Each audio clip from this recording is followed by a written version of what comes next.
चुनावों का मौसम आते ही राजनीतिक हलचल शुरू हो जाती है, लेकिन इस मौसम का एक आर्थिक पहलू भी है।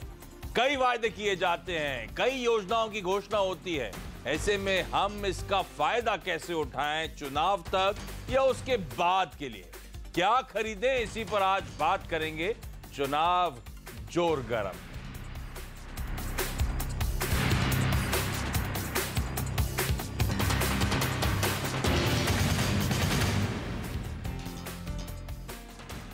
चलिए, चुनाव जोर गरम, वो चना चोर गरम, वो हॉट स्पाइसी, उसको बैकड्रॉप पे लेते हुए एकदम से बातचीत करते करते किसी के जहन में नाम आया, तो फाइनली ये शो का नाम मेरे ख्याल से नीरज के जहन में नाम आया था। तो ये चुनाव जोर गरम, बेसिकली आपको याद होगा हम लोग लगातार फोकस कर रहे हैं जब से वो इलेक्शन डेट्स का अनाउंसमेंट हुआ है चुनाव रिलेटेड स्टोरीज में। इसी हफ्ते हमने इलेक्शन सिलेक्शन नाम का शो उतारा था। तब बेसिक आइडिया ये था कि इलेक्शंस में कहा जा रहा है $7 बिलियन या उससे तो कहीं ज्यादा शायद लॉजिकली स्पेंड होता हुआ नजर आएगा। तो पैरेलल इकोनॉमी, बहुत तगड़ा पैसा झोंका जाता है, तमाम पॉलिटिकल पार्टीज के मैनिफेस्टोज वगैरह आते हैं, तो उसमें क्या क्या हो सकता है उसको देखते हुए उस बैकड्रॉप पे हमने एक थीम पकड़ी थी और उन तमाम स्टॉक्स पे बातचीत करी थी।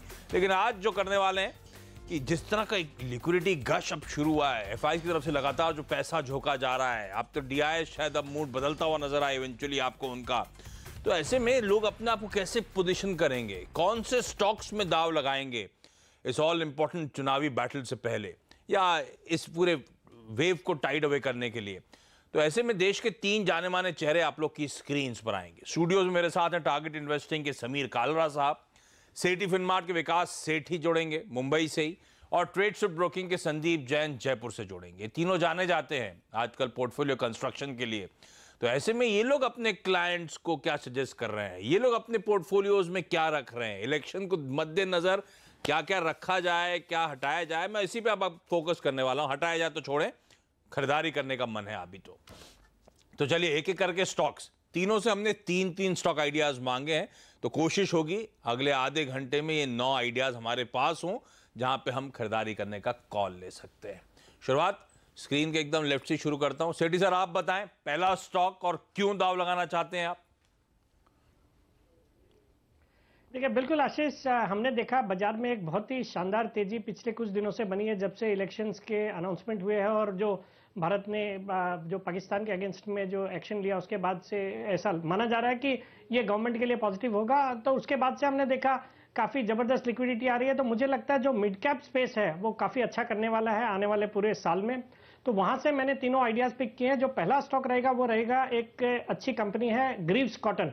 नाम से ऐसा लगता है जैसे ये कॉटन या टेक्सटाइल वाली कंपनी होगी, बट ऐसा नहीं है। ये इंडस्ट्रियल इंजन्स बनाती है, ये डीजल इंजन्स बनाती है जो कि ऑटो सेक्टर के लिए तो बनाती ही है। इसके अलावा फार्म इक्विपमेंट सेक्टर है, पावर सेक्टर है, कंस्ट्रक्शन इक्विपमेंट है, इन सब के लिए काम करती है। बेहतरीन कंपनी है, पिछले कई सालों से बहुत ही अच्छा इसका परफॉर्मेंस रहा है। और अगर इसकी क्लाइंट लिस्ट देखें तो एक शानदार क्लाइंट लिस्ट है, जैसे टाटा मोटर्स, M&M, पियाजियो इनको सप्लाई करती है। इसके अलावा हाल ही में इन्होंने एक एम्पियर व्हीकल्स नाम से एक कंपनी को एक्वायर किया जो कि इलेक्ट्रिक व्हीकल स्पेस में है। तो वहां पे एक जबरदस्त अपॉर्चुनिटी आने वाले सालों में रहेगी और उसका फायदा इस कंपनी को मिलेगा। एक बहुत ही शानदार बैलेंस शीट, नेग्लिजिबल डेट है, बहुत ही अच्छे रिटर्न रेशियोज है और सबसे अच्छी बात है कि इन लेवल्स पे प्रोमोटर्स भी रेगुलर बाजार में आके खरीदारी कर रहे हैं। तो मुझे लगता है लंबी अवधि के लिए बहुत ही अच्छा एक स्टॉक रहेगा। इस स्टॉक को बिल्कुल करंट लेवल्स पे या स्टैगर्ड रूप में खरीदते रहना चाहिए और मेरा 1 साल का लक्ष्य रहेगा इसका 200 रुपए का। चलिए, ग्रीव्स कॉटन वो पहला स्टॉक जहां पे दाव लगाना चाहिए। तो इलेक्शन के मद्देनजर इस समय पोर्टफोलियो में रखने लायक स्टॉक, ध्यान रखें भारतीय बाजार इस हफ्ते दुनिया में सबसे बेहतरीन परफॉर्म करने वाले बाजार हैं। एफआईएस का बहुत तगड़ा पैसा आ रहा है, सब तैयारी कर रहे हैं उस ऑल इंपॉर्टेंट इलेक्शन की। 2014 में भी हमने इसी तरह के मूव्स आते हुए देखे थे, तो मिस आउट नहीं करना है हम लोग को। ऐसे में पहला स्टॉक जो इस समय पोर्टफोलियो में होगा, 40% के अपसाइड अगले 1 साल में जो स्टॉक डिलीवर कर सकता है वो है ग्रीव्स कॉटन। आप लोग की स्क्रीन पे नोट डाउन करें, समय रहा तो एंड में खैर मैं रैप अप भी कर दूंगा आप लोगों के लिए। संदीप जैन सर, आपका पहला बेट? पहले तो वापस से बढ़ाई करूंगा एज यूजुअल। मैं हर जो शोज के जो नोमेनक्लेचर है, जो नामकरण होता है वो बेहतरीन है, मजा आ जाता है। ये नाम से आपको समझ में आया कि चना चोर गरम से जोड़ रहे हैं हम लोग? क्लिक हुआ था क्या? हाँ, चनाचोर गरम से जोड़ रहे हैं, और चनाचोर गरम मेरा एक्चुअली फेवरेट भी है, तो मैं ऑलमोस्ट हफ्ते में कम से कम 3-4 बार चनाचोर गरम जरूर से खाता हूँ। अच्छा। तो उससे रिलेटेड मुंह में पानी भी आ रहा है। और तो अब चुनाव जोर गर्म है, एक्चुअली में चुनाव जोर गर्म है। जिस तरीके से मिड कैप्स और स्मॉल कैप्स में गर्मा गर्मी दिख रही है, और अभी भी ऐसा नहीं है कि बहुत मार्केट चल चुका है या कई स्टॉक्स नीचे से चल चुके तो अपॉर्चुनिटीज की कमी है। बहुत सारी अपॉर्चुनिटीज है जहां पे क्वालिटी भी आ रही है, साथ में वैल्यूएशंस भी सस्ते हैं, और उनका अंडर परफॉर्मेंस भी अभी भी दिख रहा है, वो शायद कैचअप करेंगे। तो वैसा ही एक नाम है इंगरसोल रैंड। इनफैक्ट बेहतरीन कंपनी है ये, पहले भी मैंने स्टॉक को रेकमेंड किया हुआ है, और ये कंपनी इंडस्ट्रियल एयर कंप्रेसर्स और ये सब बनाती है, और एक तरीके से एमएनसी कंपनी है। बहुत ही स्ट्रॉन्ग टेक्निकल सपोर्ट है इसके पेरेंट जो इरको है उनसे, और जो रेवेन्यू ग्रोथ है पिछले क्वार्टर का बहुत ही अच्छा था, Q3 का। फिर डिविडेंड यील्ड बहुत हाई है इस कंपनी का, और जिस तरीके से जीरो डेट कंपनी है, 74% की प्रोमोटर्स की स्टेक है, और जो कंपनी ने पिछले 3 साल में जो प्रॉफिट की ग्रोथ दी है वो करीब 16-17% की है। इन सबको देखता हूं तो मुझे लगता है कि ये स्टॉक काफी अच्छे वैल्यूएशंस पे अवेलेबल है। हाइस करीब 52 वीक हाइस है 925 रुपए का, 915, और वहां से भी 600 रुपए के लगभग चल रहा है। तो मुझे लगता है आराम से 750 के टारगेट्स अचीव कर सकता है। सो बिल्कुल इस स्टॉक में निवेश इन्हीं लेवल्स पे करना चाहिए, और लंबी अवधि के लिए तो रखें ही, और साथ में छोटी अवधि में ही बहुत जल्दी रिटर्न्स मिलेंगे। 6 से 9 महीने क्यों देता है आप हमेशा? 12 महीने आप लोग नहीं ट्रैक करते क्या टारगेट? देखिए आशीष जी, 12 महीना करते हैं, बट मुझे ऐसा लगता है कि कई बार 9 से 12 महीने भी हो सकते हैं, और 6 से 9 महीने भी हो सकते हैं। तो इसलिए 9 मुझे थोड़ा सा लॉजिकली ज्यादा अच्छा फिगर लगता है, कि अगर वही चीज 12 महीने की जगह पे 9 महीने में आ जाती है अच्छी होके, तो आप सोचिए कितना बड़ा कैगर और कितना बड़ा उसका एक नहीं, बिल्कुल हमारा कॉन्फिडेंस बढ़ता है। अगर 6 महीने में 25% का अपसाइड, इसलिए मैं पॉइंट आउट भी कर रहा था वो 25% का अपसाइड, लेकिन 6 से 9 महीने में वो अपसाइड की बात करी जा रही है, ध्यान रखें। इंगरसोल रैंड वो स्टॉक तो एक एमएनसी पर बेट, और इस ये आयरिश अमेरिकन एमएनसी है, 74% प्रमोटर्स का हिस्सा, ये बेहतर प्लेस्ड है इस समय इस मोमेंटम को चेज करना अगर आपको मार्केट्स में। तो ये लेवल्स नोट डाउन करें। तो हमने बात करी ग्रीव्स कॉटन, 1 साल में 40% का अपसाइड, इंगरसोल रैंड 6 से 9 महीने में 25% का मोमेंटम। कालरा साहब जी, पहला स्टॉक कौन सा है? तो मेरे लिए एनबीसीसी पहला स्टॉक है, क्योंकि अगर आप इलेक्शन देखें और वहाँ पे गवर्नमेंट का देखें, तो वहाँ पे जो ऑर्डर बुक है एनबीसीसी की काफ़ी गवर्नमेंट रिलेटेड हो जाती है, और अभी उनके 3 मेजर जो प्रोजेक्ट थे दिल्ली के, वो सुप्रीम कोर्ट से अप्रूवल में वापस आए हैं। तो वहाँ पे मेरे को लगता है कि अगले 9 महीने में काफ़ी वर्क स्पीड अप करेगा, क्योंकि अगर आप दिल्ली भी जाएं तो नरोजनी नगर जो उनका मेन प्रोजेक्ट था उसमें वो ऑलमोस्ट कंप्लीटेड है, और सेल्स चल रही हैं वहाँ की। तो मेरे को लगता है कैश ऑन बुक्स काफी है। ये क्या वो सरकारी जमीनों को, बने हुए घरों को तोड़ के फिर रिकंस्ट्रक्शन करते हैं? ये रीडेवलपमेंट में ज्यादा है। हाँ। और इनका ये है कि ये कॉस्ट प्लस 7% हर प्रोजेक्ट पे बनाते हैं। तो इनका प्रोजेक्ट कंसल्टेंट टाइप हो, तो जो इनका ये जो 7% है वो उनका फिक्स्ड हो जाता है हर प्रोजेक्ट पे। तो अभी इनके एक 7500 करोड़ के प्रोजेक्ट रनिंग में है जो सुप्रीम कोर्ट के थ्रू अप्रूवल आया। ये अगले 2 से 3 क्वार्टर में पूरा कम्प्लीटली आ जाएगा, और मेरे ख्याल से एक 35-40% का रेवेन्यू ग्रोथ। और एबिटा में प्रॉब्लम ये हो रही थी कि अकाउंटिंग इश्यूज थे, अकाउंटिंग चेंजेस थे, जहाँ पे एबिटा फ्लैट आई थी। तो इसलिए मेरे को लगता है कि वो अब एक और क्वार्टर रह गया है, उसके बाद वो वापस बेस लो हो जाएगा और एबिटा में काफ़ी बड़ा उछाल दिखेगा ऑटोमेटिकली। तो मेरे ख्याल से वहाँ पे काफ़ी ज़्यादा अपसाइड स्कोप है, और ये एक स्टॉक है जो थोड़ा सा चला है इस रीसेंट रनअप में, बट मेरे ख्याल से पिटा बहुत है। हाँ, पिटा बहुत है। और मेरे ख्याल से अब ये 80-85 अगले 9 महीने में इसलिए कह रहा हूँ क्योंकि इलेक्शन खत्म होंगे, आपके पास ये सब रेवेन्यू आएगा बुक्स में, एबिटा मार्जिन बेस लाइन में आ जाएगा। तो इसलिए मेरे ख्याल से अगले 9 महीने इनके लिए काफी अच्छी तरह वेल प्लेस्ड। इंडिया यूपीआई ज्यादा फर्क नहीं पड़ता, ऑर्डर बुक तो वैसे स्वेलिंग है ना, 80-90 हज़ार करोड़ रुपए की ऑर्डर बुक है, उससे इनको फर्क नहीं पड़ता। क्योंकि अगर आप मैक्सिमम ऑर्डर बुक देखें जो 10 से 15 हज़ार करोड़ एग्जीक्यूट होना है वो अगले 1 से 1.5 साल में होना है। अच्छा, जब आपने कहा कॉस्ट प्लस 7%, अब ये सरकारी जमीन पे घर तोड़ के नए बनाते हैं और ये सरकार को वापस हैंड ओवर कर दिया जाता है कॉस्ट प्लस 7, ये फिर कमर्शियली भी बेचते हैं? नहीं, ये कमर्शियली भी तो सस्ते होते हैं, बिल्डर तो 30-40% मार्जिन ले जाते हैं। तो ये उस पे काफी मार्जिन ले जाते हैं। अगर आप नरोजनी नगर देखें या बाकी रीडेवलपमेंट देखें तो उसमें से 30-25% जो सेलेबल यूनिट्स होते हैं वो इनके पास आते हैं, वो फिर वो अपना महंगा मार्जिन की अपसाइड होती है। अदरवाइज 7.5%। अच्छा ठीक बात। तो एनबीसीसी तो म्यूजिक टू ईयर्स होगा कईयों के लिए, सब बहुत लोग फंसे थे स्टॉक में, लो लेवल से रिकवरी दिखा रहा है, अभी भी अपसाइड कंटिन्यू करेगा। ये 6 महीने की अवधि की बात करिए है ना? 9 महीने, 9 महीने के हिसाब से ध्यान रखिएगा 80 का टारगेट, तो 25% के अपसाइड यहां पे नजर आएंगे। चलिए इंटरेस्टिंग स्टॉक्स आते हुए विकास सर, अगला स्टॉक ग्रीव्स कॉटन के बाद। बिल्कुल आशीष, जो दूसरा स्टॉक रहेगा वो रहेगा एक बहुत ही शानदार कंपनी है कजारिया सिरेमिक्स। ये भारत की एक लीडिंग सैनिटरी वेयर बिजनेस वाली कंपनी है जिसका एक डोमिनेंट मार्केट शेयर है। बहुत ही जबरदस्त ब्रांड्स है और एक पूरा नेशन वाइड एक स्ट्रॉन्ग डिस्ट्रीब्यूशन नेटवर्क है। हमने हाल ही में बजट में देखा सरकार का पूरा फोकस था अफोर्डेबल हाउसिंग के ऊपर, रियल एस्टेट के ऊपर, कई कदम उठाए इस दोनों सेक्टर को बूस्ट करने के लिए। फिर हमने हाल ही में जीएसटी काउंसिल की जो मीटिंग हुई उसमें जो जीएसटी की रेट है वो भी रियल एस्टेट पे कम की, अफोर्डेबल हाउसिंग पे कम की। तो इसका मुझे लगता है पूरा फायदा रियल एस्टेट और उससे ज्यादा बिल्डिंग मटेरियल वाला जो सेगमेंट है उसमें होगी। जीएसटी काउंसिल की अभी मंगलवार को भी मीटिंग होने वाली है जिसमें वो क्लैरिफिकेशन देंगे जो अभी जीएसटी रेट कट करी है। अब बाकी अगर फाइनेंशियल्स देखें तो बेहद ही शानदार बैलेंस शीट है, डेट बिल्कुल है नहीं, बाकी रिटर्न रेशियोज बहुत ही शानदार है, करीबन 18% की आरओई है, return on capital employed close to 28% है। मुझे लगता है करंट लेवल्स पे एक बहुत अच्छी अपॉर्चुनिटी है इस स्टॉक को अक्वायर करने की और मेरा 1 साल का लक्ष्य रहेगा 750 रुपए का। ठीक बात। तो ये ज्यादा अकलमंदी होगी कि डायरेक्टली रियल एस्टेट की जगह रियल एस्टेट से जुड़ी कंपनियां जो अपने प्रोडक्ट्स वहां बेचती हैं, जैसे कजारिया सिरेमिक्स, ये ज्यादा बेहतर प्लेस नजर आती है, ज्यादा कंफर्ट देती है इस समय पोर्टफोलियो में रखना अगले 1 साल में अपसाइड्स के लिहाज से।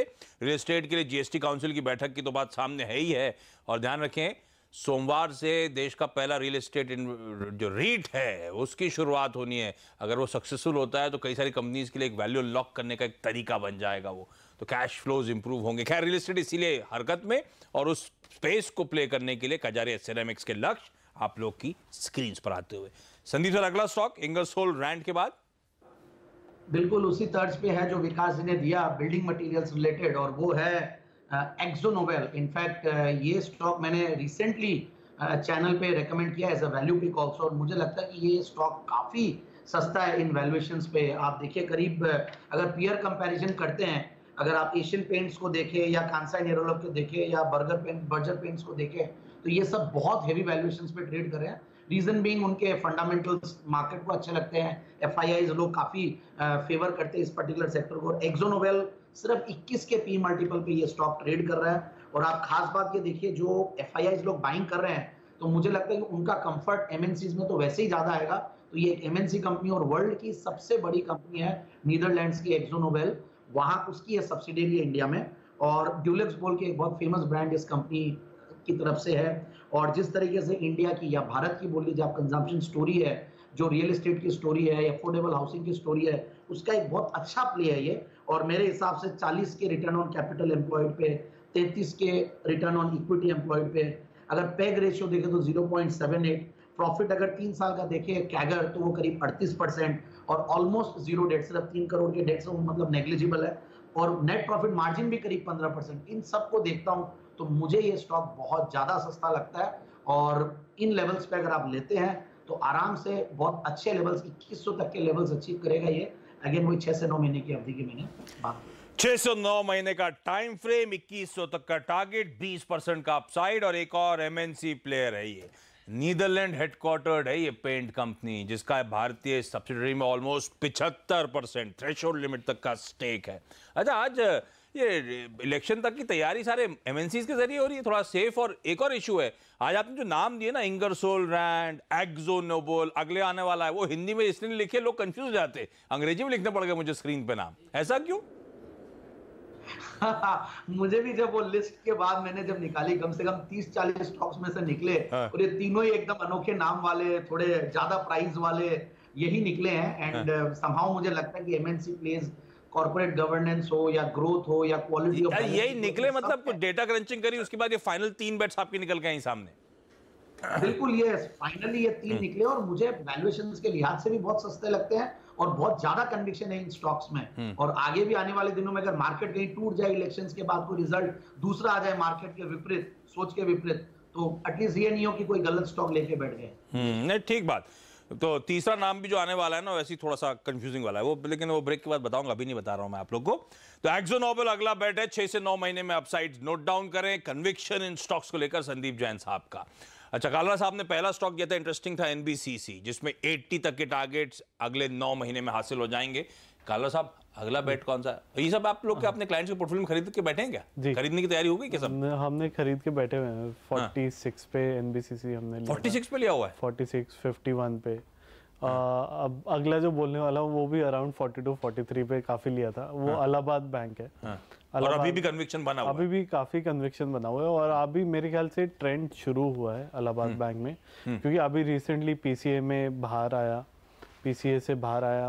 कैपिटल अगर आप देखें, पीसीए से बाहर आया, ज्यादा लोन देंगे तो फिर साला गड़बड़ कर देंगे। लेकिन अगर आप देखें तो वो कम से कम 3-4 साल की साइकिल होती है। हाँ। जो आप बात कर रहे हैं कि वापस से लोन रिवर्सल में इशू आएगा, तो मेरे ख्याल से वो एटलीस्ट अगले 1-2 साल के लिए काफी अच्छी वैल्यूएशन नहीं है। पीछे से आना ऊपर, मतलब कैपिटल है, हालात सुधर रहे हैं, इस बात का तो भरोसा बन रहा है। गवर्नमेंट की ये कन्विक्शन है कि इसमें पैसे डालना ज्यादा साउंड है, क्योंकि अगर आप लिस्ट देखें और जो कैपिटल एलोकेशन इस बार ही हुई, उसमें से सेकंड हाईएस्ट इलाहाबाद बैंक में गए हैं।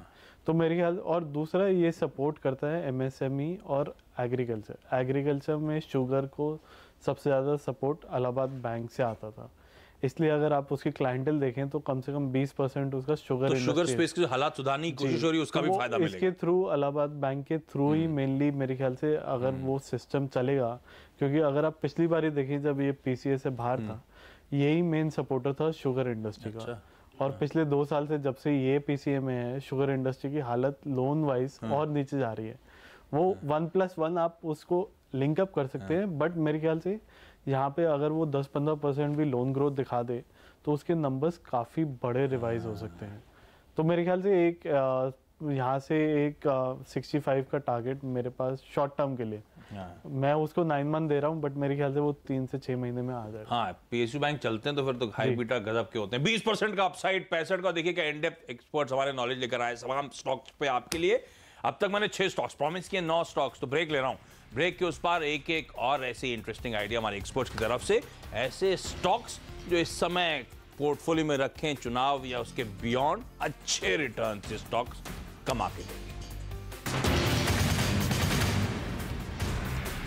चुनाव जोर गरम, बेसिक आइडिया कि पोर्टफोलियो में कैसे स्टॉक्स रखें, कौन से स्टॉक्स रखें यहां से इलेक्शन और उसके बियॉन्ड, जो हमारे एक्सपर्ट्स मानते हैं तगड़े रिटर्न्स यहां से देंगे। अब तक हम लोग वीव करने की एक थीम को कोशिश कर रहे थे, और आज एक्सपर्ट्स को पूरा मौका है, जो स्टॉक रिकमेंड करना है करें। बेसिक मोटिव इंसेंटिव हम लोग का कि तगड़ी कमाई हो।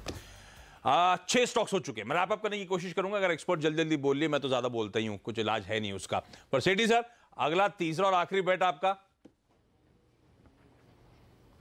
नहीं, बिल्कुल आशीष, जो तीसरा स्टॉक रहेगा उसका नाम है जेके पेपर। भारत की एक लीडिंग पेपर मैन्युफैक्चरर है, जो कि हर तरह के paper, writing paper, printing, coating, सब पेपर्स बनाती है। हमने देखा हाल ही में इंटरनेशनली पेपर प्राइसेस बहुत बड़े हैं, और जिसका फायदा पूरे पेपर सेक्टर को हुआ है। इसका मेन कारण था चाइना ने पोल्यूशन कंसर्न्स की वजह से पेपर पे प्रोडक्शन पे कुछ रिस्ट्रिक्शंस इंपोज किए, और उसके अलावा वेस्ट पेपर के इंपोर्ट पे भी बैन किया। और फिर हमने देखा डोमेस्टिक मार्केट में भी कई स्टेट गवर्नमेंट्स ने प्लास्टिक पे भी बैन किया, जिसका फायदा पेपर कंपनियों में देखा जा रहा है। इस कंपनी ने एक सिरपुर पेपर करके एक कंपनी को अक्वायर भी किया रिसेंटली, जो कि काफ़ी फायदेमंद होगा कंपनी के लिए। मुझे लगता है ये जो स्टॉक है अपने हाइट से काफ़ी गिरा है, और उसके बाद मुझे लगता है वैल्यूएशंस काफ़ी अच्छे हैं, तो इन लेवल्स पे इस स्टॉक को खरीदना चाहिए। मुझे लगता है आने वाले कुछ क्वार्टर्स में बहुत अच्छे नतीजे आएंगे पेपर कंपनियों के, तो इन लेवल्स पे खरीदे। मेरा 1 साल का लक्ष्य रहेगा 225 रुपए का। अरे वाह, तो ये तो अच्छे खासे 50-55% के अपसाइड की यहां पे बात हो रही है। 225 के टारगेट्स अगले 1 साल में जेके पेपर आपको डिलीवर करके देगा। जेके पेपर लिखना आसान था, पर अभी एक लिखना मुश्किल वाला स्टॉक आने वाला है संदीप सर की तरफ से। इंगरसोल रैंड, एक्सो नोबेल के बाद संदीप जी तीसरा स्टॉक कौन सा? Honeywell automation. वाकई में आशीष जी, आज तो तीनों ही नाम बहुत ही ऐसे हैं कि लोग जल्दी से सुनते भी नहीं है, और नहीं अब इसमें हिंदी में लिखता तो लोगों को ढूंढने में मुश्किल होता कि AKZO एक्सो, अब हिंदी में लिखता तो ढूंढने, इसलिए मैंने अंग्रेजी में लिख दिए ताकि सब ढूंढ सके आसानी से। हाँ सर। नहीं, ठीक बात है। और वो हिंदी में लिखते तो हनीवेल ऑटोमेशन होता, तो वो थोड़ा सा अजीब सा हो जाता। तो मैं यही कहूंगा कि पर ये कोशिश करिए हिंदी में लिखने की। डायरेक्टर प्रोड्यूसर लिखा है तो दिखाएं जरा स्क्रीन पे। हाँ, आप बोले सर।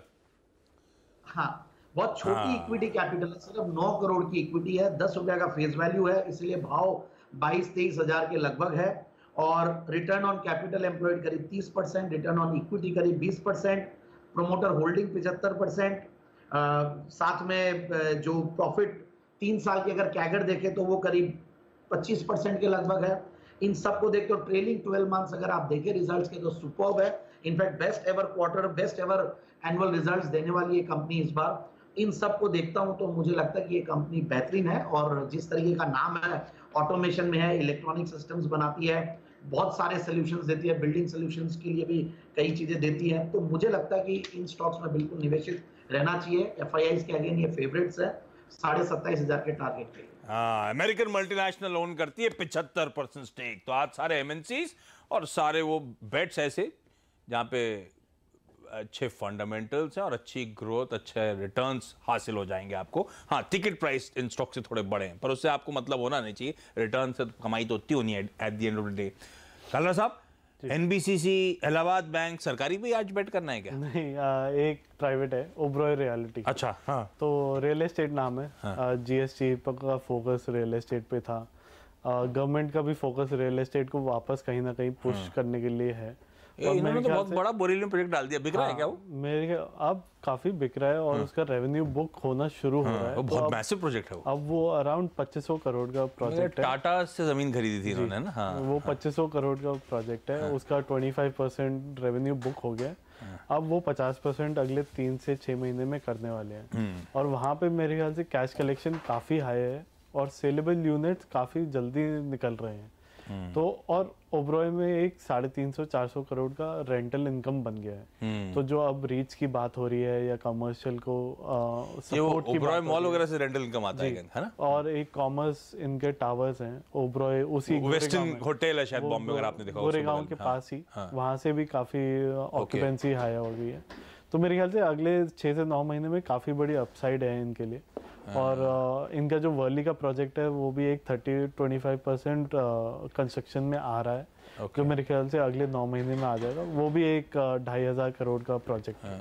तो 2 बड़े प्रोजेक्ट्स इनकी बुक में काफी जल्दी आने वाले हैं और प्रॉफिटेबिलिटी पे सीधा आते हैं। और रियल एस्टेट की पसंदीदा बेट है ज्यादातर लोगों की, cleaner management, cleaner balance sheet वगैरह देखते हुए। चलिए जाते जाते क्विकली बता दूं, NBCC इलाहाबाद बैंक और ओबरॉय रियल्टी, कालरा साहब के टॉप पिक्स, जैन साहब के इंगरसोल रैंड, एक्सो नोबेल और हनीवेल ऑटोमेशन, और विकास सेठी साहब लिख लें आप लोग, पोर्टफोलियो में बनाने रखने का ये मौका है इन स्टॉक्स में।